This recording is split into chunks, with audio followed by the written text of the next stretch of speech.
Apa jadinya kalau siswa SMA yang sedang pulang sekolah malah ketemu dengan oknum polisi yang sedang razia? Bukan hanya sekedar razia, namun oknum polisi malah membakar motor siswa tersebut. Kemudian siswa tersebut mengabari ayahnya lewat ponsel.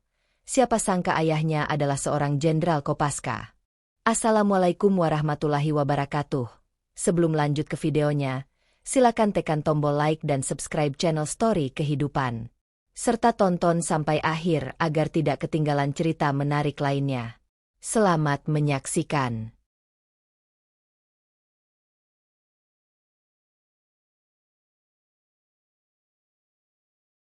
Sore itu, langit di atas Jakarta terasa lelah.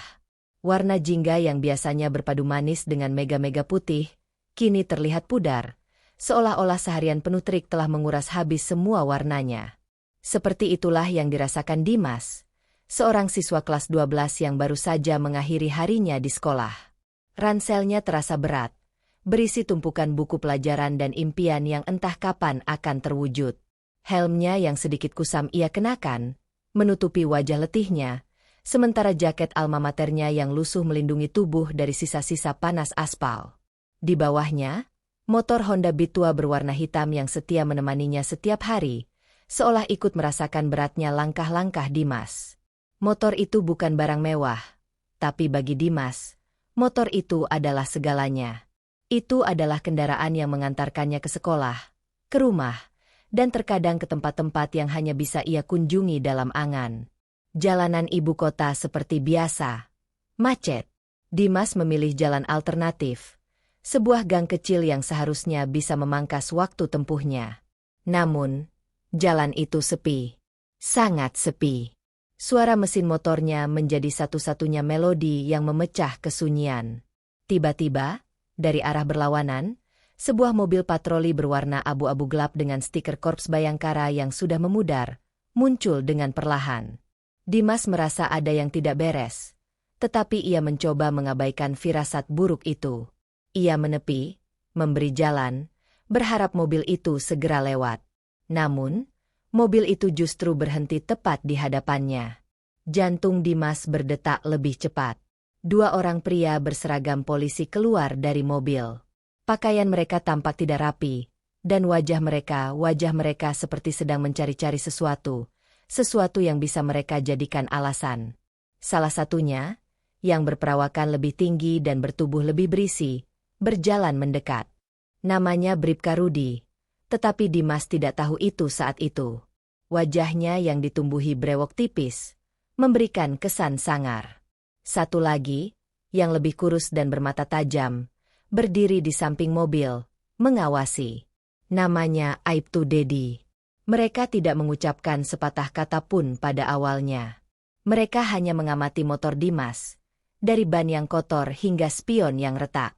Hening yang mencekam ini jauh lebih menakutkan daripada teriakan atau ancaman. "Selamat sore, Dik," kata Bribka Rudi dengan suara serak. "Bisa lihat surat-suratnya?"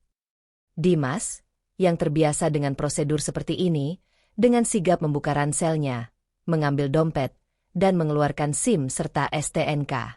Ia menyerahkannya dengan tangan yang sedikit bergetar. Bribka Rudi menerima dokumen itu dan memeriksanya dengan teliti. Jemarinya yang kasar membolak-balik STNK, seolah-olah ada rahasia tersembunyi di dalamnya. "STNK atas nama bapak kamu?"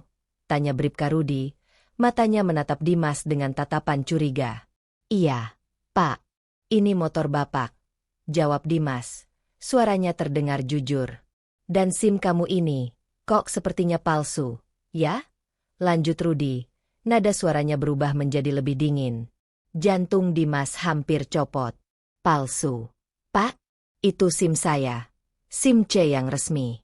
Saya buatnya di Samsat," bantah Dimas. Suaranya sedikit meninggi karena panik. "Halah, jangan bohong kamu. Saya ini sudah pengalaman. Tahu mana yang asli, mana yang palsu," kata Rudi. Kini suaranya terdengar merendahkan. Aibtu Dedi, yang sedari tadi diam, tersenyum sinis. Senyum itu membuat Dimas merinding. "STNK-nya juga. Kok begini ya? Sepertinya nomor rangka dan nomor mesinnya tidak cocok dengan motor kamu. sambung Aibtu Dedi, suaranya datar namun penuh ancaman. Tunggu, Pak. Tidak mungkin. Itu semua asli. Saya tidak pernah melakukan kesalahan. Dimas mulai merasa terpojok. Ia tahu mereka hanya mencari-cari alasan. Firasatnya sejak awal ternyata benar. Mereka tidak benar-benar mencari kesalahan. Mereka hanya mencari uang. Terserah kamu mau ngomong apa, Dik, kata Bribka Rudi. Tapi yang jelas, kamu sudah melanggar. SIM palsu, STNK tidak cocok, dan saya lihat kamu tadi juga tidak menyalakan lampu sein saat belok di gang itu. Tapi, Pak, tadi saya tidak belok. Saya hanya lurus. Sergah Dimas. Kini rasa marahnya mulai mengalahkan rasa takutnya. Ia merasa dipermainkan. Ia merasa hak-haknya sebagai warga negara diinjak-injak. Sudah, jangan banyak alasan. Mau damai atau mau saya bawa ke kantor? Mau bayar berapa? Bribka Rudi mengeluarkan selembar uang 100 ribuan, melipatnya dengan telunjuk dan ibu jari, dan menyodorkannya ke arah Dimas, seolah itu adalah jumlah minimum yang harus ia berikan. Gerakan itu sangat terbiasa, sangat lancar, seolah sudah dilakukan ribuan kali. Dimas menatap uang itu, lalu menatap wajah Rudi yang penuh keserakahan. Hatinya mencelos. Ia tidak punya banyak uang. Uang jajan hariannya sangat pas-pasan, hanya cukup untuk bensin dan makan siang. Dan ia tidak mau memberikan uang itu. Bukan karena ia pelit, tetapi karena ia merasa benar. Ia tidak bersalah. Ia tidak ingin berpartisipasi dalam permainan kotor ini. Saya tidak punya uang, Pak, kata Dimas, suaranya pelan namun tegas. Jangan bohong kamu. Anak sekolah begini pasti punya uang jajan. Kan? Ayo, cepat, tidak usah buang-buang waktu saya, desak Bribka Rudi. Kini nadanya sudah tidak sabar. Saya benar-benar tidak punya. Pak, kalau Bapak mau tilang, silakan. Saya siap, jawab Dimas. Matanya menatap lurus ke mata Bribka Rudi. Ia tahu ini adalah taruhan besar. Jika ia setuju ditilang, ia harus menghadapi proses hukum yang rumit dan belum tentu adil. Tapi jika ia membayar, ia akan kalah dari sistem yang korup ini. Ia memilih untuk melawan. Bribka Rudi dan Aibtu Dedi saling pandang. Ada kilatan amarah di mata mereka. Mungkin mereka tidak menyangka bahwa seorang anak SMA akan berani menolak mereka. Mereka sudah terbiasa mendapatkan apa yang mereka mau. Penolakan Dimas dianggap sebagai sebuah penghinaan. Baik, kata Bribka Rudi. Nadanya kini dingin, penuh ancaman yang tersembunyi. Kamu pikir kamu jagoan? Berani-beraninya kamu menolak saya. Saya tidak menolak, Pak. Saya hanya tidak mau memberikan uang untuk sesuatu yang tidak saya lakukan, jawab Dimas. Suaranya bergetar, tapi ia berusaha tetap tegar. Oh, begitu. Berarti kamu lebih memilih saya bawa ke kantor. Begitu? Oke. Sekarang parkirkan motor kamu di sini.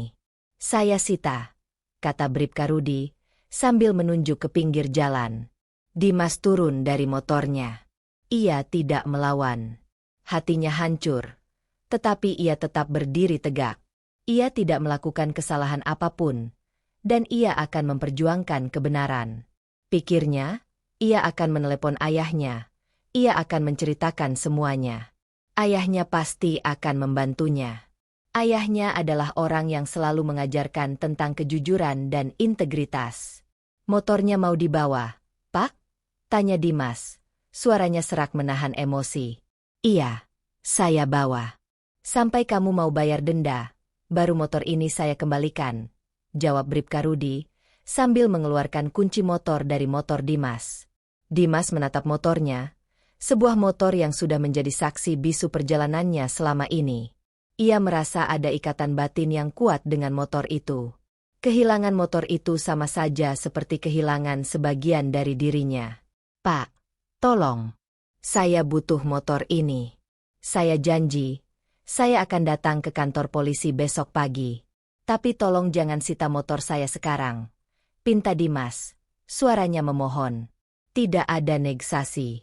Ini pelajaran buat kamu, agar lain kali kalau ada polisi, jangan sok berani, kata Bribka Rudi.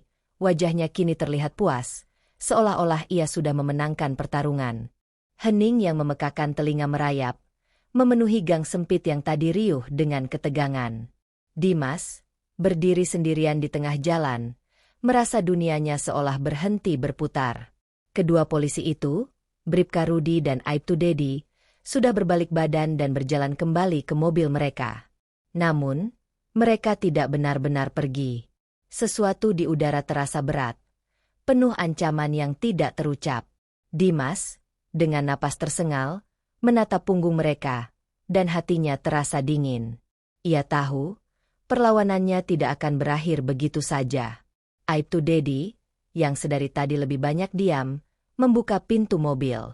Bribka Rudi, yang lebih vokal dan agresif, tiba-tiba berhenti. Ia menoleh ke arah Dimas. Sorot matanya yang tajam mengirimkan getaran dingin ke tulang punggung Dimas. Sebuah senyum sinis terukir di bibirnya. Senyum itu bukan senyum kemenangan, melainkan senyum sadis yang mengisyaratkan bahwa permainan belum berakhir. Tunggu, Dedi, kata Bribka Rudi. Suaranya terdengar ganjil, lebih tenang, tetapi juga lebih menakutkan. Sepertinya anak ini belum mengerti. Dia butuh sedikit pelajaran tambahan. Aibtu Dedi mengangguk pelan. Ia tidak perlu lagi dijelaskan. Ia tahu apa yang ada di pikiran Rudi. Mereka berdua berjalan kembali ke arah Dimas. Langkah mereka terasa berat, seolah setiap langkah yang mereka ambil adalah palu yang siap menghantam. Dimas, yang sudah merasa pasrah dengan keadaan, kini kembali diliputi ketakutan. Kaki dan tangannya terasa dingin, dan ia hanya bisa berdiri terpaku, menanti apa yang akan terjadi selanjutnya. Bribka Rudi berhenti tepat di depan Dimas. Jarak mereka begitu dekat, sehingga Dimas bisa mencium bau rokok dari seragamnya. Wajahnya yang ditumbuhi brewok kini terlihat lebih mengerikan. Bribka Rudi mengangkat tangannya, bukan untuk memukul, melainkan untuk mengeluarkan sebuah kotak korek api dari saku celananya. Gerakan itu sangat lambat, disengaja, untuk menambah ketegangan. Jari jemarinya yang kasar menggesek batang korek api, menghasilkan percikan api kecil yang tampak begitu mencolok di tengah sore yang muram. Dimas, dengan mata membelalak, hanya bisa menatap percikan api itu, seolah-olah itu adalah satu-satunya hal yang ada di dunia. Ia tidak bisa berpikir. Ia tidak bisa bergerak. Otaknya beku, hanya dipenuhi oleh satu pertanyaan. Apa yang akan mereka lakukan? Bribka Rudi mendekati motor Dimas. Ia tidak lagi menatap Dimas, melainkan menatap motor Honda Beat tua itu, seolah motor itu adalah sumber dari semua masalah. Ia menaburkan sedikit bensin dari botol yang sudah ia siapkan sebelumnya, membasahi sebagian bodi motor yang kotor. Bau bensin yang menyengat langsung memenuhi udara. Dimas, yang menyadari niat jahat mereka, merasakan darahnya mendidih. Sebuah teriakan hendak keluar dari tenggorokannya, tetapi ia tidak sanggup.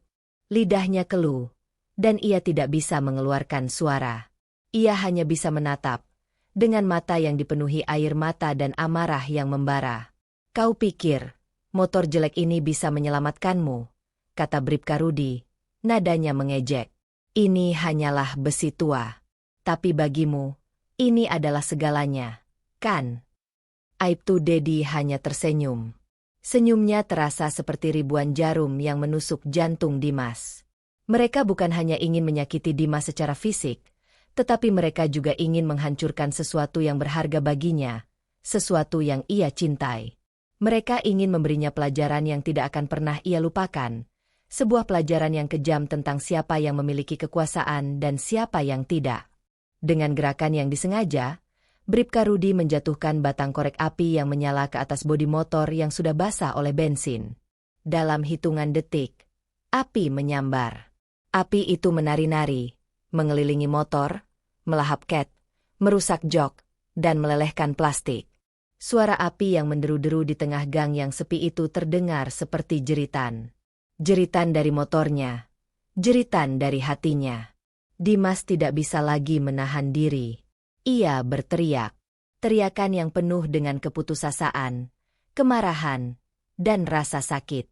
Ia tidak bisa percaya apa yang ia lihat. Motornya, motor yang setia menemaninya, kini dilalap api. Ia tidak bisa menolong. Ia tidak bisa melakukan apa-apa. Tubuhnya seolah terkunci di tempat, hanya bisa menyaksikan kebrutalan di hadapannya. "Ini hukuman untuk anak sombong sepertimu," kata Bribka Rudi. Suaranya terdengar puas. "Mulai sekarang, kalau ada polisi yang minta uang, jangan banyak alasan. Paham?" Dimas tidak menjawab. Ia hanya bisa menangis dalam diam. Air matanya bercampur dengan asap yang keluar dari motornya. Ia melihat api itu membesar, melahap setiap inci dari motornya, mengubahnya menjadi tumpukan besi hangus yang tak berbentuk. Ia melihat plat nomor motornya yang sudah ia hafal di luar kepala, kini berubah menjadi abu. Ia melihat stiker-stiker kecil yang ia tempelkan di bodi motornya, kini lenyap. Semua kenangan, semua cerita, semuanya terbakar menjadi debu. Setelah puas dengan apa yang mereka lakukan, Bribka Rudi dan Aibtu Dedi kembali ke mobil mereka. Mereka tidak mengucapkan kata-kata perpisahan. Mereka hanya menaiki mobil, menyalakannya, dan pergi. Suara mesin mobil yang menjauh terdengar seperti gema kekosongan. Dimas ditinggalkan sendirian, di tengah gang yang kini dipenuhi bau bensin, asap, dan keputusasaan. Ia berdiri di sana untuk waktu yang sangat lama, menatap sisa-sisa motornya. Sisa-sisa dari kenangan yang berharga. Sisa-sisa dari sesuatu yang ia perjuangkan. Ia merasa kosong, hampa, seolah-olah seluruh energinya telah habis terbakar bersama motornya. Ia tidak tahu harus berbuat apa. Ia tidak tahu bagaimana ia harus pulang. Ia tidak tahu bagaimana ia harus menjelaskan pada ayahnya. Setelah api padam, hanya menyisakan bara yang masih membara, Dimas berjalan mendekat. Ia menyentuh sisa-sisa motornya. Besi itu terasa panas, seperti luka yang masih terbuka. Dengan tangan bergetar, ia mengambil sebuah kunci Inggris dari sisa-sisa tas peralatan motornya. Ia menggunakannya untuk mencongkel bagian-bagian yang masih bisa diselamatkan. Lampu depan yang sudah pecah, beberapa baut, dan plat nomor yang masih utuh sebagian.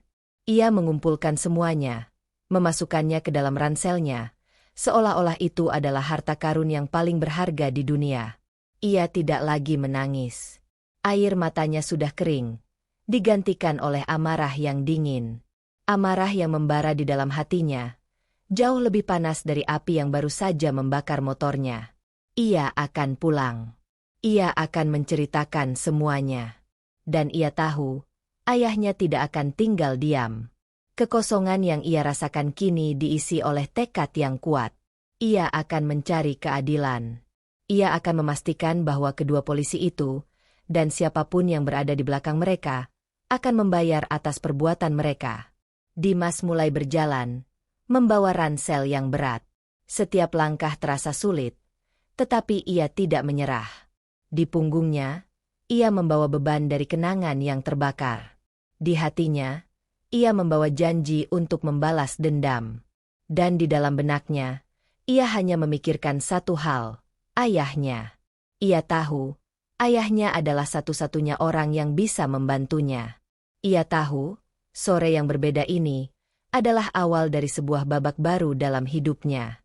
Babak di mana ia harus belajar bahwa tidak semua orang berhak memakai seragam, dan bahwa keadilan harus diperjuangkan dengan cara yang tidak pernah ia bayangkan sebelumnya. Malam telah datang, menyelimuti Jakarta dengan kain gelapnya yang pekat. Tetapi di dalam hati Dimas, kegelapan itu terasa jauh lebih dalam. Setiap langkah yang ia ambil di sepanjang trotoar terasa berat, seolah-olah beban dari sisa-sisa motornya di dalam ranselnya, dan trauma dari kejadian yang baru saja ia alami, jauh lebih berat dari gunung manapun. Ia berjalan, menyeret langkahnya yang gontai, melewati keramaian malam ibu kota yang hiruk-pikuk. Namun, di tengah semua keramaian itu, ia merasa sangat kesepian. Ia merasa sendirian, terasing dari dunia. Ia tidak peduli dengan tatapan penasaran orang-orang yang berpapasan dengannya, yang mungkin bertanya-tanya mengapa seorang anak berseragam sekolah berjalan kaki dengan ransel yang tampak aneh.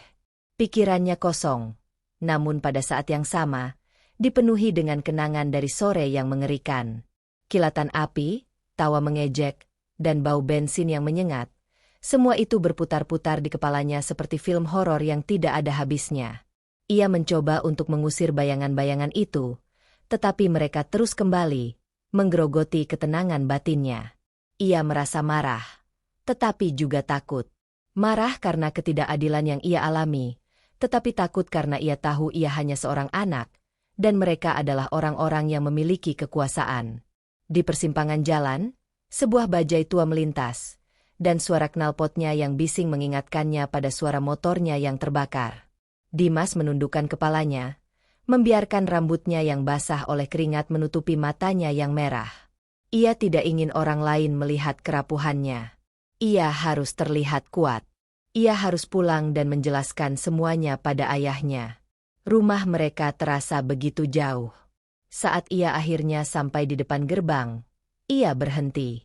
Menarik napas dalam-dalam, ia mencoba menenangkan dirinya.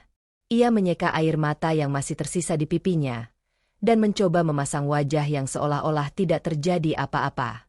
Namun, ia tahu, ia tidak bisa menyembunyikannya. Ayahnya adalah orang yang sangat peka, dan tidak ada yang bisa disembunyikan darinya. Gerbang terbuka, dan Dimas melangkah masuk. Halaman rumah yang rapi, dengan taman yang terawat, terasa seperti dunia yang berbeda dari gang yang penuh asap dan bara tadi sore. Ia melangkah masuk ke dalam rumah. Suasana di dalamnya hening, hanya ada suara televisi yang menyala di ruang keluarga. Jenderal Satria, ayahnya, sedang duduk di sofa, membaca sebuah majalah militer. Di sampingnya, secangkir kopi mengepulkan asap. Pria itu tampak tenang dan berwibawa, seperti yang selalu ia kenal. Jenderal Satria adalah seorang pria yang terbuat dari baja. Disiplin, tegas, dan berintegritas. Rambutnya yang mulai memutih di pelipis, dan garis-garis keriput di sekitar mata dan mulutnya, adalah saksi bisu dari ribuan pertempuran dan keputusan sulit yang telah ia ambil. Ia tidak banyak bicara, tetapi setiap kata yang keluar dari mulutnya memiliki bobot yang berat. Ayahnya adalah pahlawan bagi negaranya, tetapi bagi Dimas, ia adalah pahlawan pribadinya. Ketika Jenderal Satria mengangkat kepalanya dan melihat anaknya, raut wajahnya yang tenang langsung berubah. Matanya yang tajam menatap Dimas dari ujung kaki hingga ujung kepala. Ia melihat seragam sekolah Dimas yang kotor, wajahnya yang pucat, dan matanya yang merah. Ia juga melihat ransel yang tampak berat, dan yang paling penting, ia melihat kekosongan dan keputusasaan di mata anaknya. Dimas? Kenapa kamu baru pulang? Dan, ada apa denganmu? Di mana motormu? Tanya Jenderal Satria. Suaranya tenang, tetapi ada nada khawatir yang terselip di sana.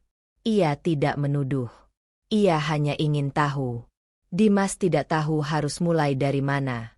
Ia hanya bisa menundukkan kepalanya, dan air mata yang tadi ia tahan mati-matian, kini tumpah. Satu persatu, tetesan air mata itu jatuh ke lantai, membasahi ubin yang bersih. Jenderal Satria, yang melihat reaksi anaknya, segera berdiri. Ia berjalan mendekati Dimas, dan meletakkan tangannya di bahu anaknya. Tangannya terasa hangat, dan kekuatan yang terpancar darinya memberikan sedikit ketenangan bagi Dimas. Jelaskan padaku, Nak, apa yang terjadi? Kata Jenderal Satria, nadanya kini lebih lembut. Ia menuntun Dimas untuk duduk di sofa. Dimas, dengan suara yang bergetar, mulai menceritakan semuanya. Ia menceritakan bagaimana ia dihentikan oleh 2 polisi. Ia menceritakan bagaimana mereka menuduhnya, mencari-cari kesalahan. Ia menceritakan bagaimana mereka memintanya untuk menyuap. Dan ia menceritakan bagaimana, ketika ia menolak, mereka membakar motornya. Ia tidak menyembunyikan detail apapun. Ia menceritakan semuanya dengan jujur, dengan air mata yang terus mengalir. Ia bahkan mengeluarkan sisa-sisa motornya dari dalam ransel, dan menunjukkannya pada ayahnya. Sebuah plat nomor yang hangus, beberapa baut yang menghitam, dan sebuah kunci Inggris yang sudah berkarat. Jenderal Satria mendengarkan dengan saksama. Wajahnya yang tegar kini tampak begitu serius. Rahangnya mengeras, dan matanya yang tajam memancarkan kilatan amarah yang terpendam. Namun, ia tidak memotong. Ia membiarkan Dimas menyelesaikan ceritanya. Ia membiarkan anaknya meluapkan semua emosi yang ia rasakan. Ia tahu, saat ini, Dimas tidak hanya butuh seorang ayah, tetapi juga seorang pendengar. Setelah Dimas selesai menceritakan semuanya, keheningan kembali menyelimuti ruangan. Keheningan itu jauh lebih berat dari sebelumnya. Jenderal Satria tidak mengatakan apa-apa. Ia hanya mengambil sisa-sisa motor itu dari tangan Dimas dan mengamatinya. Ia mengusap plat nomor yang hangus dengan jempolnya. Ia bisa merasakan panas dari bara yang telah padam, dan ia bisa merasakan kemarahan yang membara di dalam dirinya. "Kamu yakin dengan apa yang kamu ceritakan?" tanya Jenderal Satria akhirnya. Suaranya kini dingin, seperti baja yang baru saja ditempa. "Yakin? Yah, aku bersumpah. Mereka membakarnya di depan mataku. Hanya karena aku tidak mau memberi mereka uang," jawab Dimas. Suaranya masih serak. Jenderal Satria mengangguk pelan. Ia tidak lagi menatap Dimas, tetapi menatap jauh ke depan, seolah ia sedang melihat sesuatu yang tidak terlihat oleh mata telanjang.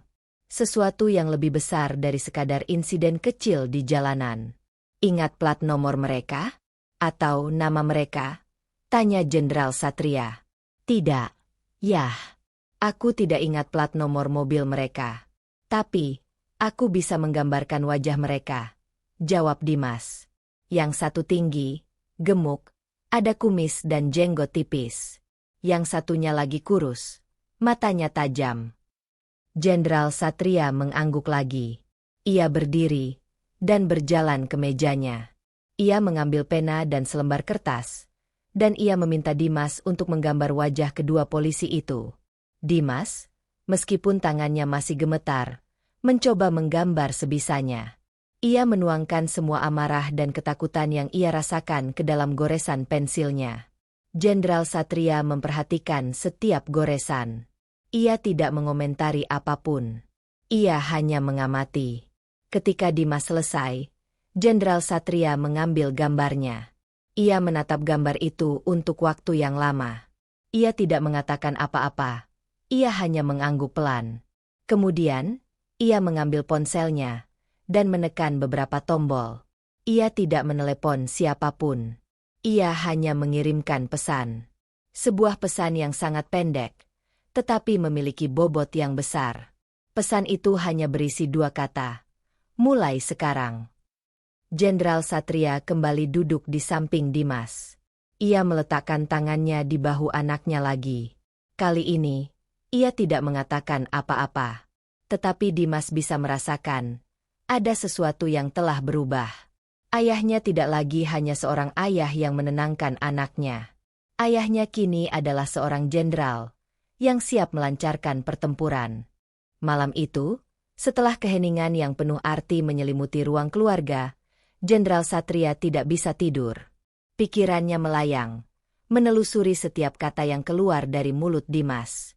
Ia tidak hanya melihat seorang anak yang trauma dan motornya yang hangus, tetapi ia melihat sebuah luka yang dalam di tubuh institusi yang ia cintai. Ia melihat cerminan dari kegagalan sistem, sebuah kegagalan yang tidak hanya merugikan, tetapi juga menghancurkan. Jenderal Satria meninggalkan Dimas yang sudah terlelap di sofanya, terlelap dalam kelelahan dan rasa aman yang baru ia rasakan. Ia mengambil gambar yang dibuat Dimas dan berjalan ke ruang kerjanya. Ruangan itu penuh dengan buku-buku strategi militer, peta-peta, dan penghargaan yang ia raih. Di sana, di balik pintu tertutup, Jenderal Satria mulai merencanakan pergerakannya. Ia tidak akan gegabah. Sebagai seorang jenderal, ia tahu bahwa setiap langkah harus dihitung dengan matang, setiap tindakan harus memiliki tujuan yang jelas. Jenderal Satria bukanlah tipe orang yang mengandalkan emosi. Ia mengandalkan data, fakta, dan informasi. Ia tidak akan langsung menerobos masuk ke kantor polisi dan menuntut. Ia akan bergerak di bawah radar, mengumpulkan semua bukti yang dibutuhkan untuk menjatuhkan para pelaku secara tuntas. Ia tahu, Jika ia bertindak terburu-buru, ia hanya akan memicu perlawanan yang lebih besar, dan para pelaku mungkin akan melarikan diri atau menghilangkan jejak. Ia duduk di mejanya, menyalakan komputer, dan mulai bekerja. Jemarinya yang kokoh mengetik dengan cepat, mencari database internal. Ia mencari tahu tentang pergerakan polisi di area kejadian, laporan harian, dan setiap detail kecil yang mungkin relevan. Ia menggunakan koneksi dan wewenang yang ia miliki, tetapi ia melakukannya dengan hati-hati, tidak meninggalkan jejak digital yang mencurigakan. Ia tahu, setiap data yang ia akses akan diawasi. Namun, ia tidak bisa bekerja sendirian. Ia butuh bantuan. Bantuan dari orang yang ia percayai sepenuhnya. Jenderal Satria mengambil ponselnya dan menekan sebuah nomor yang sudah ia hafal di luar kepala. Nomor itu milik Letnan Bayu, tangan kanannya yang paling setia. Letnan Bayu adalah seorang perwira muda yang cerdas, lincah, dan memiliki kemampuan investigasi yang luar biasa. Ia adalah anak didik Jenderal Satria, yang telah ia bimbing sejak Bayu masih di akademi. Jenderal Satria mempercayai Bayu lebih dari siapapun. Panggilan itu tersambung. "Bayu," kata Jenderal Satria. Suaranya pelan dan serius. "Saya butuh bantuanmu." Di ujung telepon, Letnan Bayu langsung siaga. Ia bisa merasakan ada sesuatu yang tidak beres dari nada suara atasannya. "Siap, Jenderal." "Perintah?" jawab Bayu. Jenderal Satria menceritakan kejadian yang menimpa Dimas secara singkat, tetapi jelas. Ia menceritakan tentang 2 oknum polisi yang membakar motor anaknya. Dan ia menceritakan tentang perasaannya bahwa ada sesuatu yang lebih besar di balik insiden itu. "Ini bukan hanya tentang motor, Bayu," kata Jenderal Satria. "Ini tentang harga diri, tentang keadilan, dan tentang integritas institusi kita. Saya ingin kamu selidiki 2 oknum ini. Saya ingin kamu cari tahu siapa mereka, dan apa saja yang sudah mereka lakukan. Saya ingin bukti, Bayu. Bukti yang tidak bisa dibantah." Letnan Bayu mengangguk di ujung telepon. "Siap, Jenderal. Saya akan segera bergerak." "Jangan bertindak gegabah. Lakukan dengan senyap. Saya tidak ingin mereka tahu kita sedang mengawasi mereka," perintah Jenderal Satria. "Gunakan jaringanku. Kamu tahu siapa saja yang bisa dipercaya." "Siap, Jenderal," jawab Bayu. Keesokan paginya, saat Dimas terbangun, Jenderal Satria sudah pergi. Tetapi ia meninggalkan sebuah catatan di meja makan, yang berbunyi, "Jangan khawatir, ayah akan mengurusnya." Dimas merasa lega. Ia tahu ayahnya tidak akan tinggal diam. Dan ia tahu, ketika Jenderal Satria berjanji, ia akan menepatinya. Sementara itu, Letnan Bayu memulai penyelidikannya. Ia tidak langsung pergi ke kantor polisi. Ia memulai dari tempat kejadian. Ia menggunakan kenalannya di unit intelijen untuk mendapatkan rekaman CCTV dari area tersebut. Ia tahu, di era modern ini, hampir tidak ada sudut yang luput dari pengawasan. Ia menelusuri rekaman dari toko-toko di sepanjang jalan. Ia memeriksa setiap jam, setiap menit, setiap detik. Setelah beberapa jam, ia akhirnya menemukannya. Sebuah rekaman dari sebuah ruko yang letaknya tidak terlalu jauh dari lokasi kejadian. Rekaman itu menunjukkan mobil patroli yang berhenti, 2 pria berseragam polisi yang turun, dan interaksi mereka dengan seorang anak berseragam sekolah. Dan yang paling penting, rekaman itu menunjukkan dengan jelas bagaimana api mulai menyala di motor Dimas. Rekaman itu tidak hanya memberikan gambaran visual, tetapi juga memberikan informasi yang lebih berharga. Plat nomor mobil patroli itu terlihat jelas. Dan dengan plat nomor itu, Letnan Bayu bisa melacak siapa saja yang menggunakan mobil itu pada hari dan jam yang sama. Ia kembali ke markasnya dan mulai memproses data. Ia tidak menggunakan sistem yang resmi.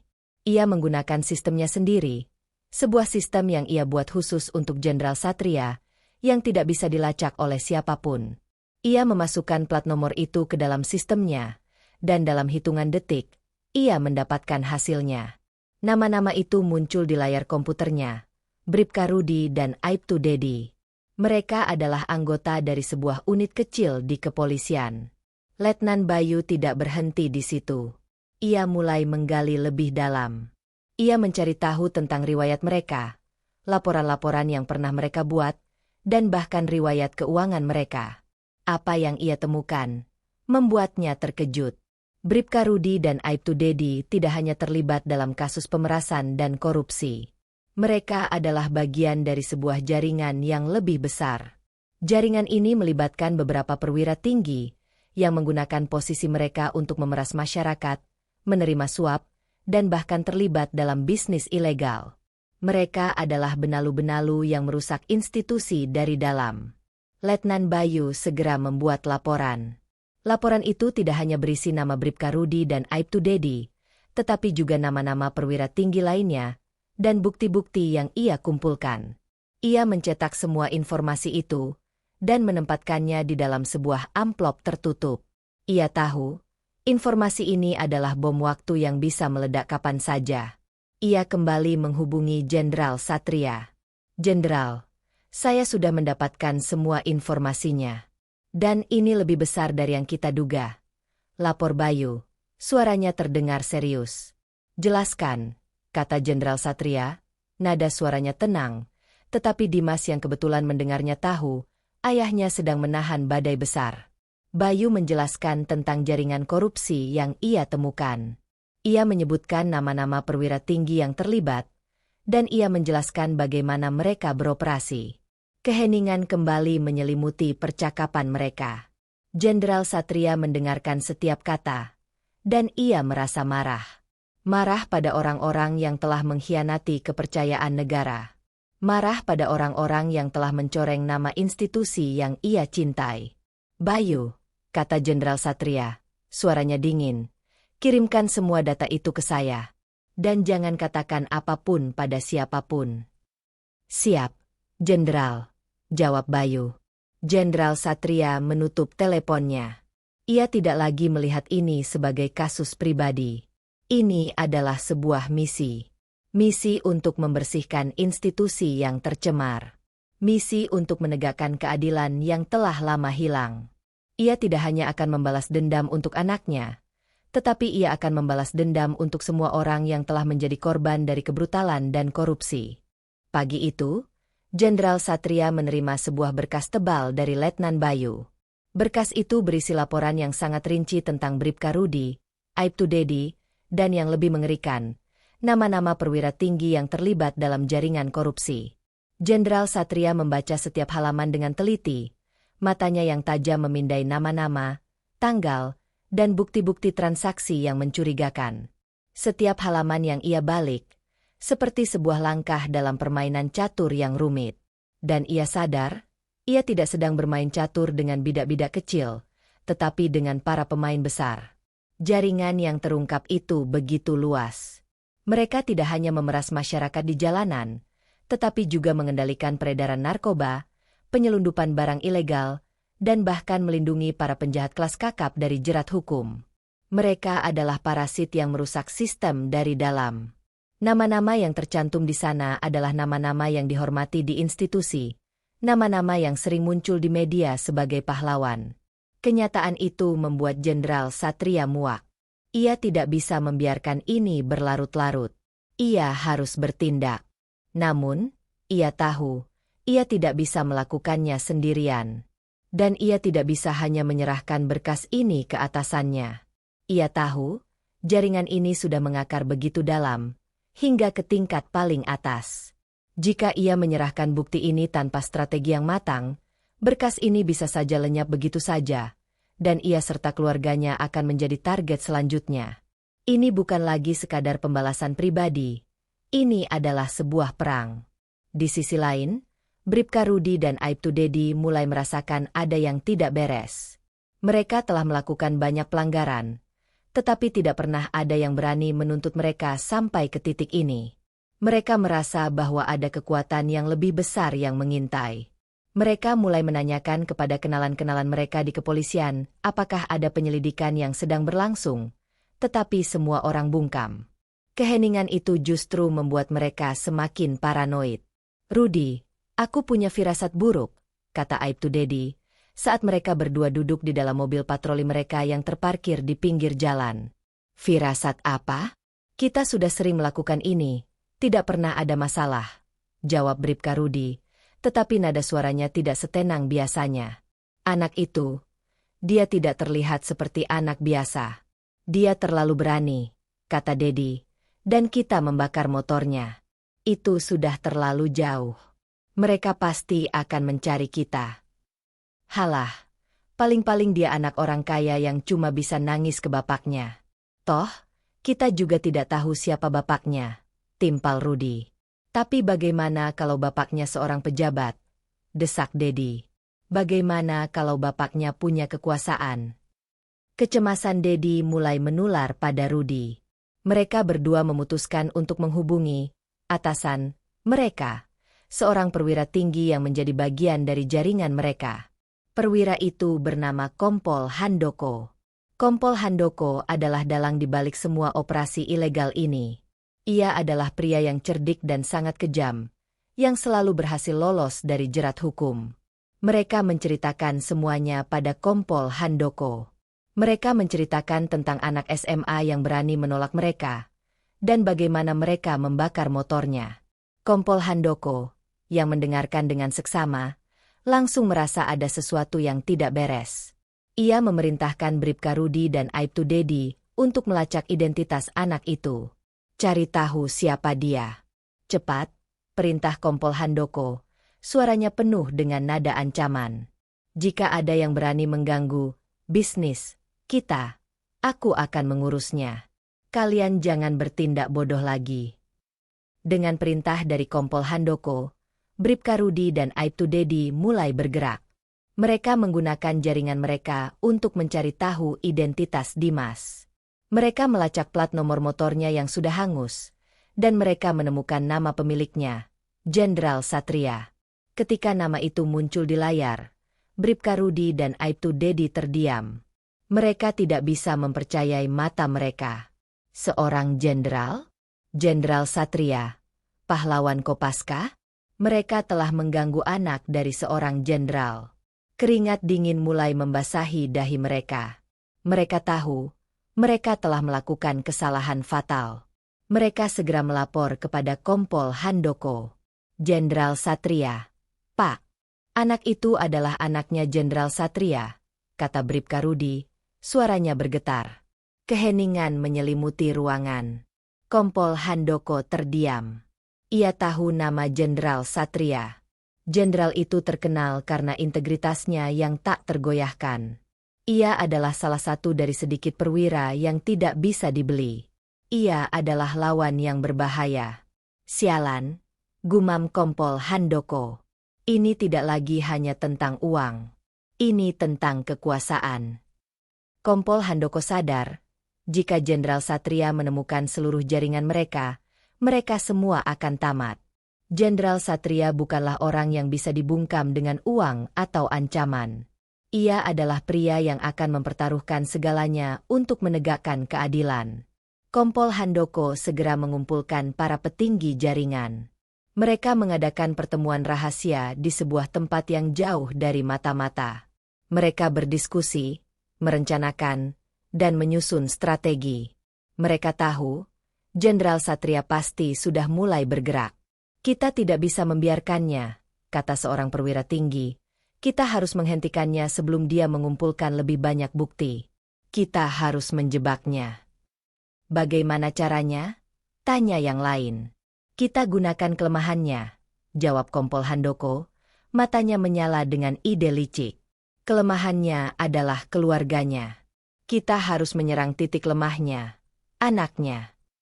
Mereka menyusun sebuah rencana yang kejam.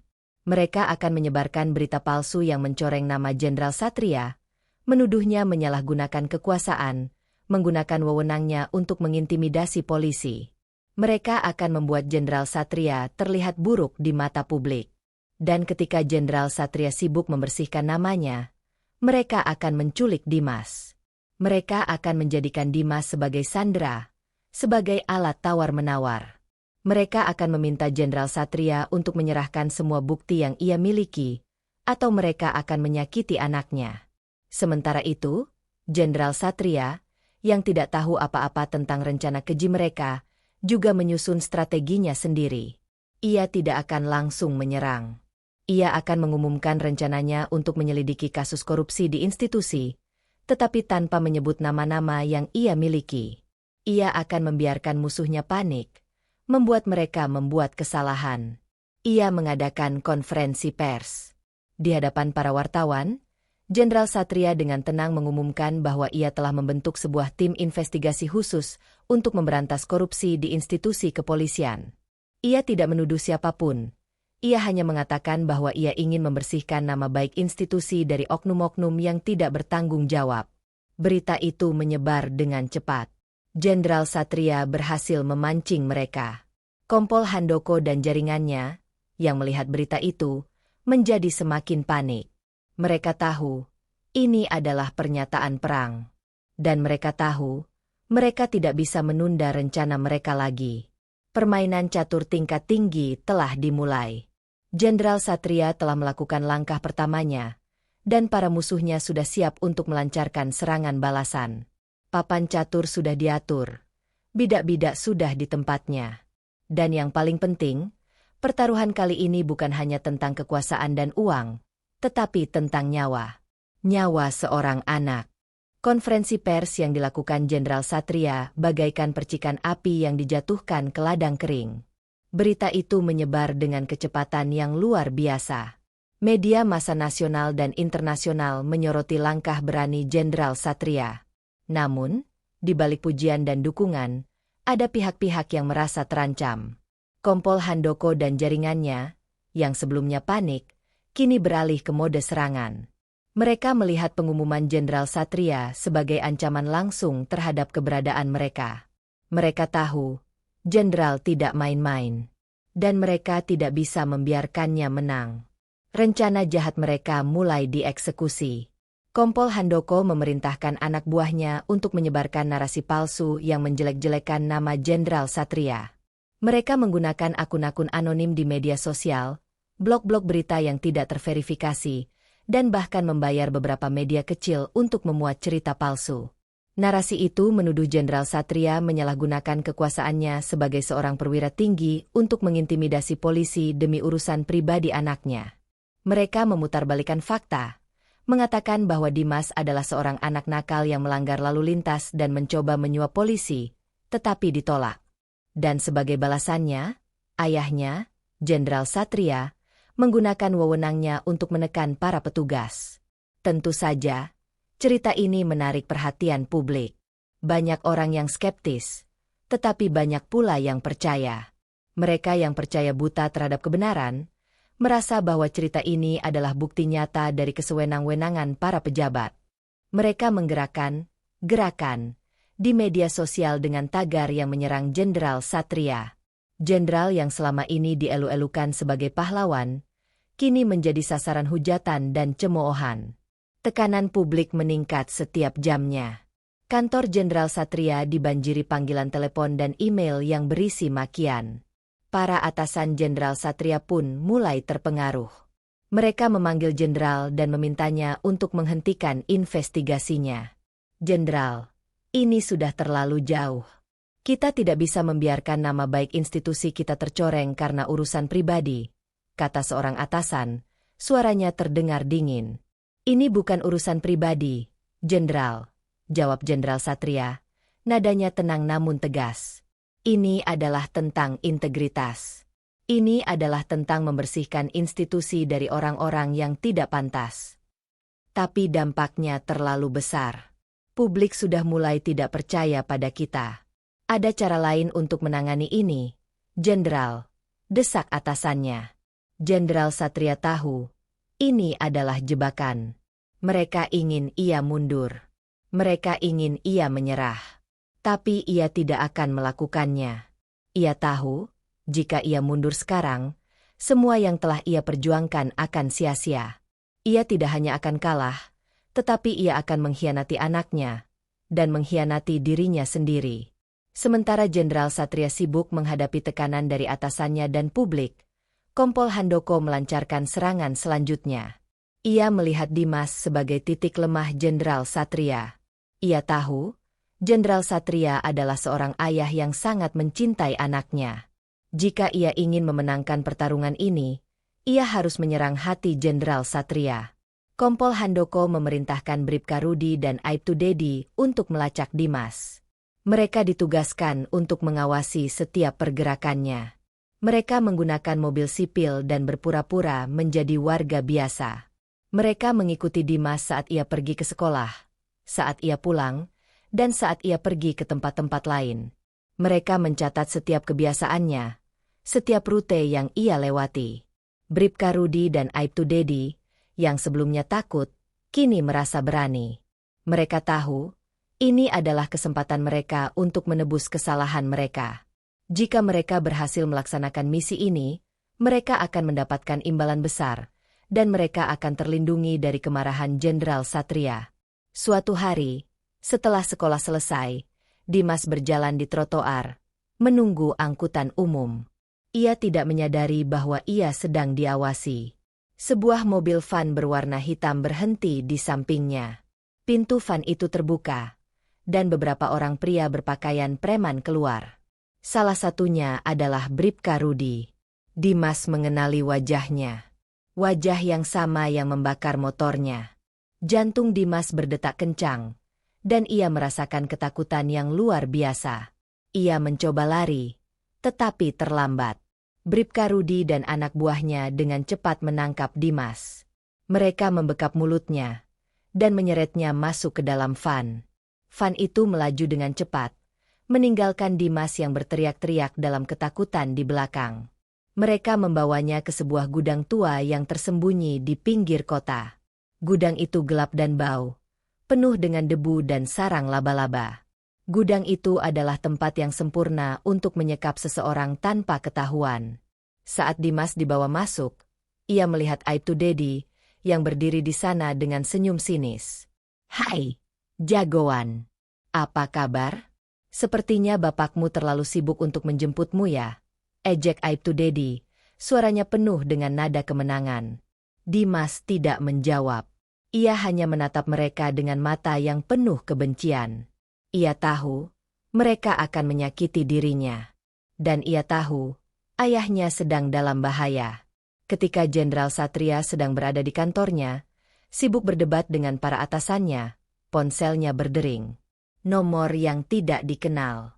Ia ragu-ragu untuk mengangkatnya, tetapi ia memiliki firasat buruk. Ia mengangkatnya, dan suara yang familiar terdengar. "Jenderal, putramu ada di tanganku," kata suara di ujung telepon. Suara itu adalah suara Kompol Handoko. Jenderal Satria tidak pernah bertemu dengannya, tetapi ia mengenali suaranya dari laporan yang ia baca. "Aku tahu kamu sedang mengumpulkan bukti tentang kami. Serahkan semua bukti itu, dan aku akan mengembalikan putramu. Jika tidak, aku tidak akan menjamin keselamatannya." Jenderal Satria terdiam. Darahnya mendidih. Amarah yang selama ini ia pendam kini meledak. Ia mengepalkan tangannya, dan ia tahu, ia dihadapkan pada sebuah pilihan yang sulit. Menyerahkan bukti dan menyelamatkan anaknya, atau terus berjuang untuk keadilan dan mempertaruhkan nyawa anaknya. Kompol Handoko tertawa di ujung telepon. "Bagaimana, Jenderal? Waktu terus berjalan. Putramu menunggumu. Jangan membuat pilihan yang salah." Jenderal Satria tidak menjawab. Ia hanya menutup teleponnya. Ia tidak akan menyerah. Ia tidak akan membiarkan mereka menang. Ia akan menyelamatkan anaknya, dan ia akan menjatuhkan mereka semua. Ia tahu, permainan catur ini telah mencapai puncaknya. Dan ia akan menggerakkan semua bidaknya. Bahkan jika itu berarti ia harus melakukan sesuatu yang sangat berisiko. Badai telah datang. Dan Jenderal Satria siap untuk menghadapinya. Ponsel di tangan Jenderal Satria terasa panas. Bukan karena suhu, melainkan karena amarah yang membara di dalam dirinya. Suara Kompol Handoko yang penuh ancaman masih terngiang di telinganya. Jenderal Satria berdiri, menggebrak meja kerjanya. Suara itu begitu keras, hingga membuat sekretarisnya yang sedang berada di luar terkejut. Namun, Jenderal tidak peduli. Seluruh tubuhnya tegang, naluri tempurnya yang sudah lama tidak aktif kini bangkit kembali. Ia tidak akan membiarkan siapapun menyentuh anaknya. Tidak akan pernah. Ia segera menghubungi Letnan Bayu. Nadanya tidak lagi tenang dan terukur, melainkan penuh dengan urgensi yang mendesak. Bayu, dengarkan saya baik-baik.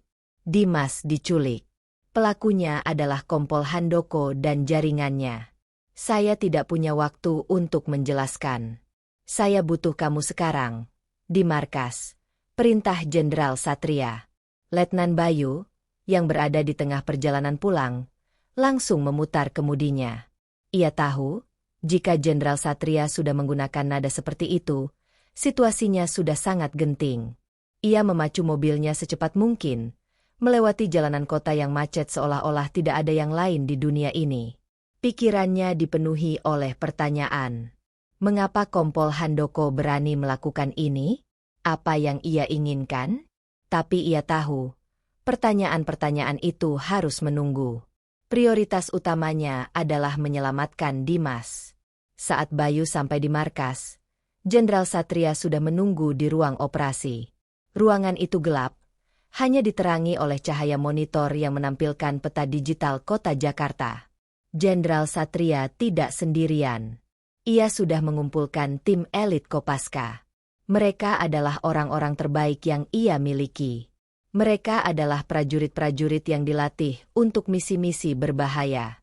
Wajah-wajah mereka tegang, tetapi mata mereka memancarkan tekad yang kuat. Tim, kita punya misi baru, kata Jenderal Satria. Suaranya terdengar berat dan tegas.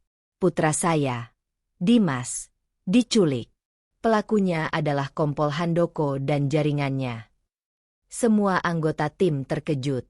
Mereka tidak menyangka bahwa misi mereka kali ini adalah untuk menyelamatkan putra dari komandan mereka sendiri. Namun, mereka tidak ragu. Mereka tahu, Jenderal Satria tidak akan pernah meminta mereka melakukan sesuatu yang tidak penting. Mereka siap untuk mengikutinya, kemanapun ia pergi. Bayu, apa yang kita punya? Tanya Jenderal Satria. Kompol Handoko adalah dalang di balik semua ini, Jenderal. Kami telah melacak semua pergerakan mereka. Kami menemukan sebuah gudang tua di pinggir kota. Gudang itu digunakan sebagai tempat penyimpanan barang-barang ilegal mereka. Ada kemungkinan Dimas disekap di sana, jawab Bayu, sambil menampilkan peta gudang itu di layar.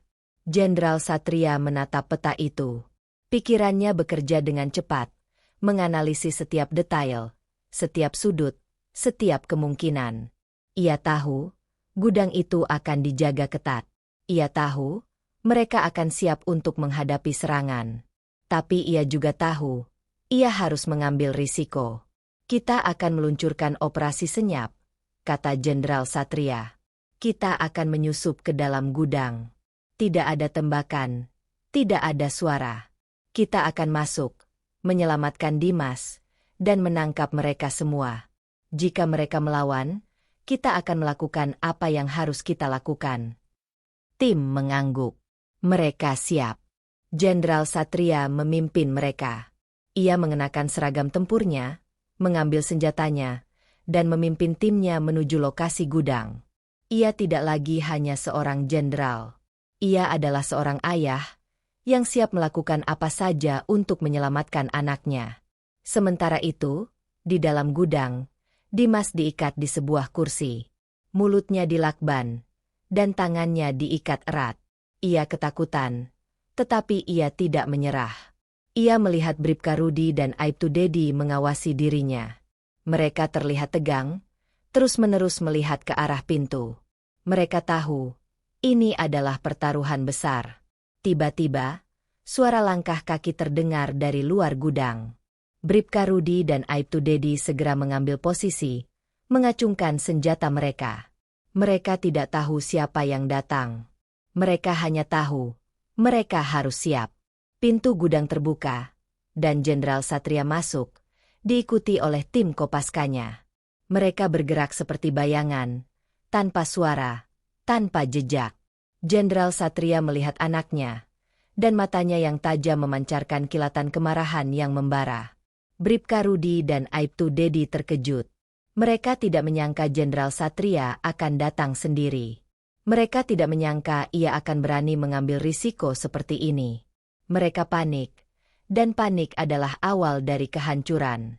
"Jenderal," teriak Bribka Rudi, "jangan bergerak.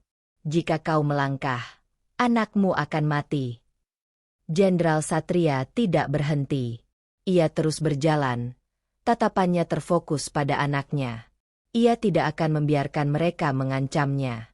Ia tahu, mereka hanya bisa menggertak. Mereka tidak akan berani menyakiti anaknya di hadapannya. "Lepaskan anakku," kata Jenderal Satria. Suaranya dingin, tetapi penuh dengan ancaman. "Dan kalian mungkin bisa selamat." "Jangan bohong. Kau tidak akan menangkap kami," teriak Aibtu Dedi. "Kami punya atasan. Mereka akan melindungi kami." Jenderal Satria tersenyum sinis.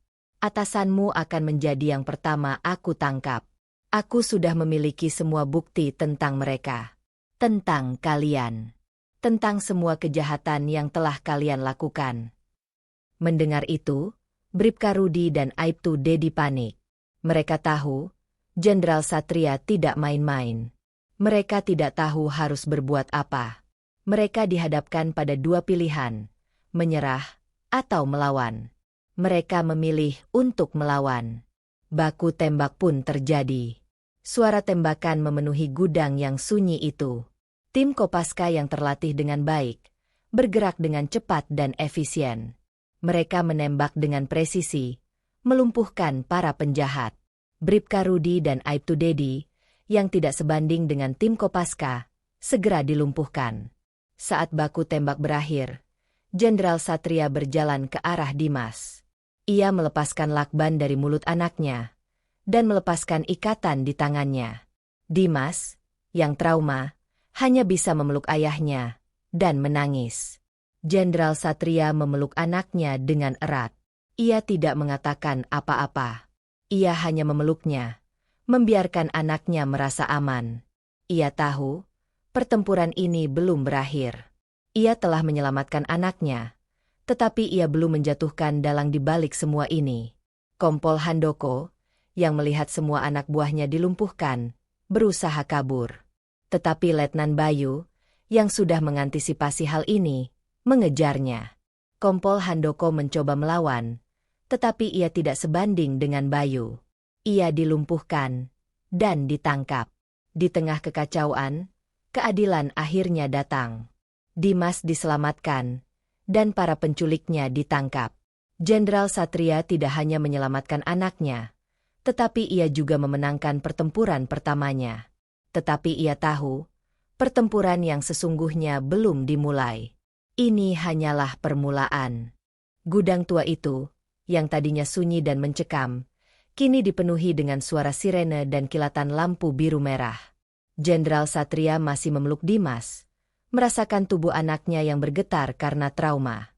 Tangis Dimas pecah, melepaskan semua ketakutan yang ia pendam. Jenderal Satria membiarkannya, membiarkan anaknya meluapkan semua emosinya. Ia tahu, momen ini lebih penting dari segalanya. Ia tidak lagi peduli dengan protokol. Ia tidak peduli dengan siapapun yang melihatnya. Ia hanya seorang ayah, yang akhirnya bisa memeluk anaknya kembali. Setelah tangis Dimas mereda, Jenderal Satria melepaskan pelukannya. Ia menatap mata Dimas, yang kini memancarkan keberanian yang baru. Ia mengusap rambut anaknya, dan tersenyum. Senyum itu bukan senyum kemenangan, tetapi senyum kelegaan. "Ayah tidak akan membiarkan siapapun menyakitimu, Nak," kata Jenderal Satria, suaranya pelan dan penuh ketulusan. Dimas mengangguk. Ia tidak bisa berkata-kata. Ia hanya bisa menatap ayahnya, pahlawan pribadinya, yang baru saja mempertaruhkan segalanya untuk menyelamatkannya. Di sisi lain, tim Kopaska yang dipimpin Letnan Bayu bekerja dengan cepat. Mereka memborgol Bribka Rudi, Aibtu Dedi, dan seluruh anak buah Kompol Handoko yang berhasil dilumpuhkan. Mereka menyita semua barang bukti yang ditemukan di gudang, mulai dari senjata api ilegal, narkoba, hingga dokumen-dokumen yang menunjukkan transaksi mencurigakan. Mereka bergerak dengan efisien, memastikan tidak ada satupun jejak yang terlewat. Kompol Handoko, yang wajahnya penuh dengan debu dan memar, tergeletak di lantai, tangannya terborgol. Ia menatap Jenderal Satria dengan mata penuh kebencian. Ia tidak bisa mempercayai bahwa ia, seorang perwira tinggi yang begitu berkuasa, bisa dikalahkan oleh Jenderal Satria. Ia telah meremehkan lawannya. Ia telah mengira Jenderal Satria hanya akan bertindak sebagai seorang ayah, bukan seorang jenderal. Jenderal Satria berjalan mendekat, menatap Kompol Handoko yang tergeletak di lantai. Ia tidak menunjukkan amarah. Ia hanya menunjukkan kekecewaan. Kau telah mencoreng nama institusi kita, kata Jenderal Satria, suaranya dingin. Kau telah mengkhianati kepercayaan rakyat. Kau telah menghancurkan hidup banyak orang. Halah, jangan sok suci, Jenderal, kata Kompol Handoko, dengan sisa-sisa kesombongannya. Kau juga melakukan hal yang sama. Kau menyalahgunakan wewenangmu untuk urusan pribadi. Aku tidak menyalahgunakan wewenang, jawab Jenderal Satria. Aku menggunakannya untuk menegakkan keadilan. Ada perbedaan besar di antara keduanya. Kau menggunakan wewenangmu untuk keuntungan pribadi, sementara aku menggunakannya untuk melindungi rakyat dari orang-orang sepertimu. Kompol Handoko tertawa sinis. Kau pikir kau bisa menang? Aku punya banyak teman di atas. Mereka akan membebaskanku. Kau tidak punya bukti apapun. Kau salah, jawab Jenderal Satria, sambil menunjuk ke Letnan Bayu. Bayu sudah mengumpulkan semua bukti. Bukti yang tidak bisa dibantah. Bukti yang akan menjebloskanmu dan semua temanmu ke penjara. Kalian tidak akan bisa lolos. Wajah Kompol Handoko berubah pucat. Ia menatap Bayu, dan ia tahu, Jenderal Satria tidak main-main. Ia telah kalah. Ia telah terjebak. Letnan Bayu melangkah maju. Ia membacakan semua tuduhan yang ia miliki, mulai dari korupsi, pemerasan, penyelundupan, hingga penculikan. Setiap kata yang keluar dari mulut Bayu adalah paku yang mengunci nasib Kompol Handoko. Ia tidak bisa membantah. Ia tidak bisa melarikan diri. Tiba-tiba, suara langkah kaki terdengar dari pintu gudang. Seorang pria berseragam polisi dengan pangkat yang lebih tinggi dari Jenderal Satria masuk. Pria itu adalah Jenderal Budi, atasan langsung Jenderal Satria. Di sampingnya, beberapa perwira lainnya juga ikut masuk. Mereka menatap Jenderal Satria, Dimas, dan para penjahat yang terborgol, dengan tatapan yang penuh pertanyaan. Satria, apa-apaan ini? Tanya Jenderal Budi, suaranya penuh dengan ketidakpuasan. Kau tidak seharusnya melakukan ini. Kau telah melanggar prosedur. Kau telah mempermalukan institusi kita di hadapan publik. Jenderal Satria tidak gentar. Ia berdiri tegak, dan ia menjawab dengan tenang. Saya tidak melanggar prosedur. Jenderal, saya menegakkan keadilan. Orang-orang ini adalah pengkhianat. Mereka telah merusak institusi kita dari dalam. Mereka telah menculik anak saya. Tetapi kau melakukannya dengan caramu sendiri. Kau seharusnya melaporkannya kepada kami, kata Jenderal Budi, mencoba untuk mempertahankan posisinya. Saya sudah melakukannya, jawab Jenderal Satria. Saya sudah mengumumkan investigasi. Tapi kalian tidak mendukung saya. Kalian justru menekan saya. Saya tahu, mereka memiliki teman di antara kalian. Dan saya akan menemukan mereka semua. Jenderal Budi terdiam. Ia menatap Kompol Handoko yang terborgol, dan ia tahu, Jenderal Satria tidak main-main. Ia tidak lagi hanya berurusan dengan seorang jenderal yang melindungi anaknya, tetapi dengan seorang jenderal yang bertekad untuk membersihkan institusi. Saat itu, Kompol Handoko melihat kesempatan. Ia menatap Jenderal Budi, dan ia berteriak. Dia berbohong. Jenderal Budi, dia berbohong. Dia menyalahgunakan wewenangnya. Dia punya bukti yang akan menjatuhkanmu juga. Jenderal Budi terkejut.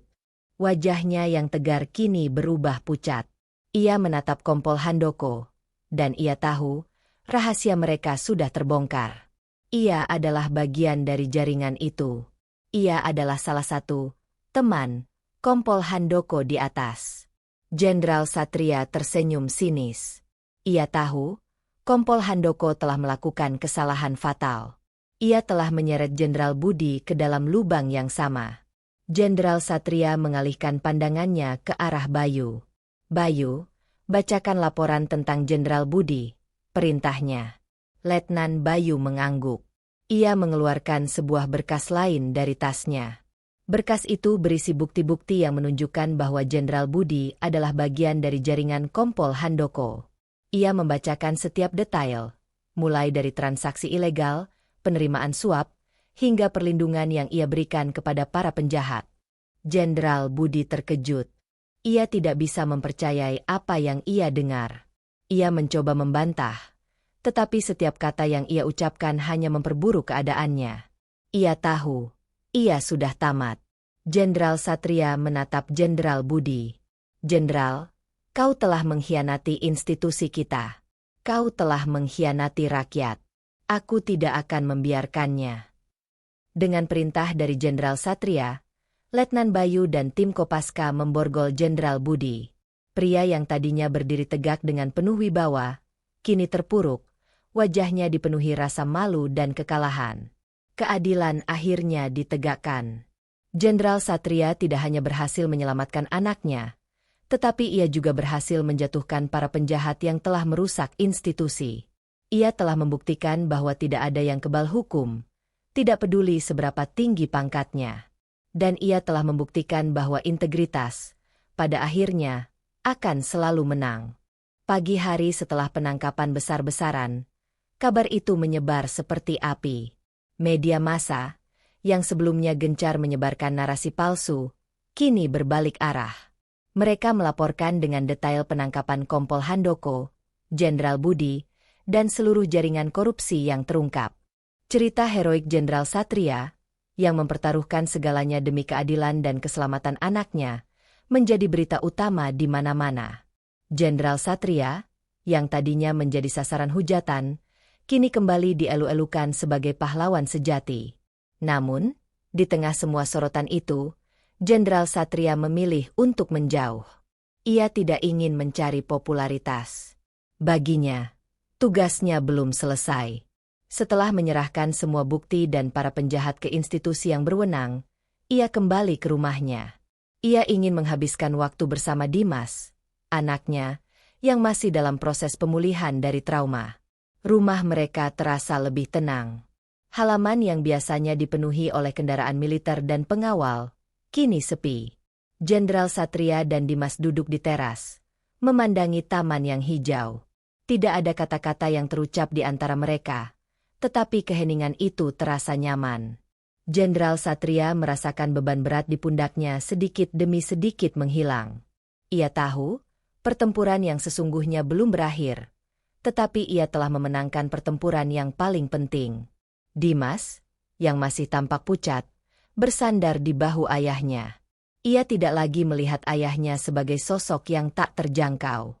Ia melihatnya sebagai seorang pria yang mencintai anaknya, yang rela mempertaruhkan segalanya untuknya. Ia menyadari bahwa di balik seragam militer yang gagah, ayahnya adalah seorang manusia biasa, dengan hati yang penuh kasih. Jenderal Satria merangkul pundak Dimas. "Kamu baik-baik saja, nak?" tanyanya. Dimas mengangguk. "Aku baik-baik saja. Yah, terima kasih. Terima kasih karena sudah menyelamatkanku." "Ayah akan selalu menyelamatkanmu," jawab Jenderal Satria. "Ayah tidak akan membiarkan siapapun menyakitimu." Dimas tersenyum. Senyum itu tulus, dan itu adalah senyum pertama yang Jenderal Satria lihat sejak kejadian itu. "Aku tidak menyangka. Yah, aku tidak menyangka akan seperti ini. Aku pikir mereka hanya akan menilangku. Aku tidak menyangka mereka bisa sejahat itu," kata Dimas. Jenderal Satria menghela napas. Dunia ini tidak selalu hitam dan putih. Nak, ada orang-orang yang memakai seragam, tetapi hati mereka gelap. Dan ada orang-orang yang terlihat biasa, tetapi hati mereka bersih. Dimas terdiam, memikirkan kata-kata ayahnya. Ia mengingat wajah Bribka Rudi dan Aibtu Dedi. Mereka terlihat seperti polisi pada umumnya, tetapi tindakan mereka menunjukkan sisi gelap yang mengerikan.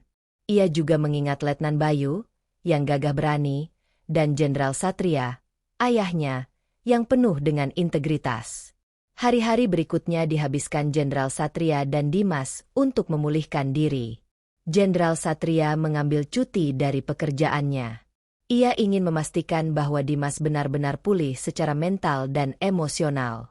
Mereka menghabiskan waktu dengan melakukan hal-hal sederhana, seperti menonton film, membaca buku, dan memasak bersama. Di tengah-tengah kegiatan itu, mereka berbicara. Mereka berbicara tentang apa yang terjadi, tentang ketakutan Dimas, dan tentang pelajaran yang ia dapatkan. Jenderal Satria tidak menyembunyikan apapun dari anaknya.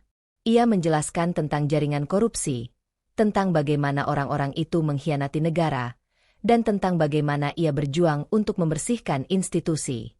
Dimas mendengarkan dengan saksama. Matanya memancarkan rasa ingin tahu yang baru. Ia tidak lagi hanya seorang anak yang polos. Ia telah melihat sisi gelap dunia, dan ia telah belajar bahwa keadilan harus diperjuangkan.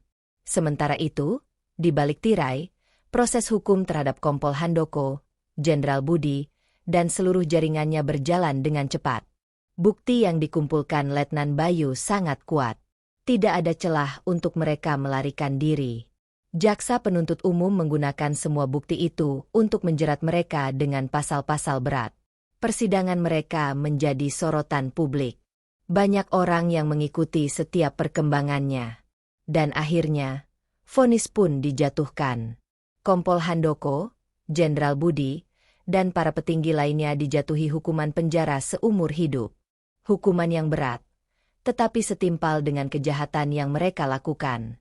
Sedangkan Bribka Rudi dan Aibtu Dedi, yang juga terlibat dalam penculikan Dimas, dijatuhi hukuman yang lebih berat. Mereka dipecat dari institusi dan dijebloskan ke penjara untuk waktu yang lama. Berita tentang hukuman mereka membawa kelegaan bagi banyak orang. Keadilan telah ditegakkan. Jaringan korupsi yang telah lama merusak institusi, kini telah musnah. Jenderal Satria berhasil memenangkan pertempuran yang paling sulit dalam hidupnya.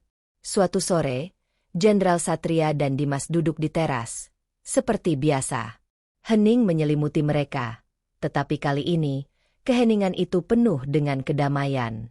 Jenderal Satria menyerahkan sebuah kunci kepada Dimas. Kunci itu adalah kunci motor baru. Motor itu adalah motor Honda Beat, seperti motor yang terbakar. Tetapi kali ini, motor itu baru, dan warnanya sama seperti motor yang terbakar. Dimas mengambil kunci itu. Tangannya sedikit bergetar. "Ayah, ini motor baru," kata Jenderal Satria, tersenyum. "Sebagai ganti motor yang terbakar. Dan sebagai pengingat, bahwa setiap akhir adalah awal yang baru." Dimas menatap ayahnya. Matanya berkaca-kaca. "Terima kasih, Yah," katanya. Suaranya serak. Ia memeluk ayahnya. Dan kali ini, pelukannya jauh lebih erat dari sebelumnya. Mereka telah melewati badai. Mereka telah melewati kegelapan. Dan sekarang, mereka melihat cahaya di ujung terowongan. Jenderal Satria telah mengajarkan Dimas bahwa keadilan itu mahal dan harus diperjuangkan. Dan Dimas telah mengajarkan Jenderal Satria bahwa kekuatan sejati bukan hanya tentang keberanian di medan perang, tetapi juga tentang cinta seorang ayah kepada anaknya. Waktu terus bergulir. Tidak peduli seberapa cepat atau lambat kita merasakannya. Bulan-bulan berlalu, dan insiden yang terjadi di gang sempit itu perlahan-lahan menjadi bagian dari masa lalu. Berkas-berkas kasus korupsi yang melibatkan Kompol Handoko, Jenderal Budi, dan seluruh jaringannya sudah ditutup. Mereka semua sudah mendekam di balik jeruji besi, membayar atas kejahatan yang mereka lakukan. Institusi kepolisian pun mengalami perombakan besar-besaran. Para pejabat baru yang berintegritas dan bersih mulai mengisi posisi-posisi penting. Sebuah era baru telah dimulai. Jenderal Satria, yang menolak tawaran promosi dan pujian, kembali ke posisinya semula, melanjutkan tugasnya dengan integritas yang tak tergoyahkan. Dimas, yang awalnya hanyalah seorang siswa SMA yang polos, kini telah berubah. Ia tidak lagi melihat dunia dengan cara yang sama. Pengalaman pahit yang ia alami telah membuka matanya. Ia menyadari bahwa di balik keindahan dan ketenangan sebuah kota, ada sisi gelap yang harus selalu diwaspadai. Ia tidak lagi takut, tetapi ia menjadi lebih waspada. Ia menjadi lebih dewasa, lebih bijaksana, dan lebih menghargai setiap momen yang ia miliki. Suatu sore, Dimas sedang memperbaiki motor barunya. Motor itu bersih dan mengkilap, simbol dari awal yang baru. Di sampingnya, Jenderal Satria duduk di bangku, mengamati anaknya dengan bangga. Ia tidak lagi melihat seorang anak yang trauma, tetapi ia melihat seorang pria muda yang kuat dan berani. "Yah," kata Dimas, memecah keheningan. "Aku masih tidak mengerti. Mengapa mereka melakukan itu? Mengapa mereka tidak hanya menilangku?" Jenderal Satria menghela napas. Ia tahu, pertanyaan ini akan muncul. Ia tahu, Dimas perlu jawaban. Mereka melakukan itu karena mereka merasa memiliki kekuasaan. "Nak," jawab Jenderal Satria. "Mereka terbiasa mendapatkan apa yang mereka mau, dengan cara apapun. Ketika kamu menolak, kamu menantang kekuasaan mereka. Dan itu membuat mereka marah." "Tapi kenapa harus membakar motor?" tanya Dimas lagi. Suaranya masih menyimpan sedikit rasa sakit. "Karena itu adalah bentuk intimidasi. Itu adalah cara mereka untuk menunjukkan bahwa mereka bisa melakukan apa saja, dan tidak ada yang bisa menghentikan mereka," jawab Jenderal Satria. "Mereka ingin memberimu pelajaran, bahwa melawan adalah hal yang salah. Tapi mereka tidak tahu, bahwa kamu adalah anak ayah. Dan ayah tidak akan membiarkan siapapun mengintimidasimu." Dimas terdiam. Ia memikirkan kata-kata ayahnya. Ia menyadari bahwa perlawanannya tidak sia-sia. Perlawanannya telah memicu sebuah pertempuran besar, yang pada akhirnya membawa keadilan. Ia merasa bangga pada dirinya sendiri, karena ia tidak menyerah. Jenderal Satria melanjutkan, "Kamu harus ingat, Dimas, kekuatan sejati tidak terletak pada seberapa banyak uang atau kekuasaan yang kamu miliki. Kekuatan sejati terletak pada integritasmu, pada keberanianmu untuk berdiri tegak pada kebenaran, bahkan ketika semua orang di sekitarmu menyuruhmu untuk menyerah. Itulah yang membedakan seorang pemimpin yang baik dari seorang penjahat." Dimas mengangguk. Ia tahu, ayahnya tidak hanya berbicara tentang dirinya sendiri, tetapi juga tentang dirinya. Ia tahu, ayahnya telah mengajarinya sebuah pelajaran yang tidak akan pernah ia lupakan. "Aku akan selalu mengingatnya." "Yah," kata Dimas. Jenderal Satria tersenyum. Ia menepuk pundak anaknya. "Sekarang, lanjutkan perbaiki motornya. Kita akan pergi mengendarai motor besok pagi." Dimas tersenyum kembali. Ia melanjutkan pekerjaannya, tetapi kali ini, ia melakukannya dengan semangat yang berbeda.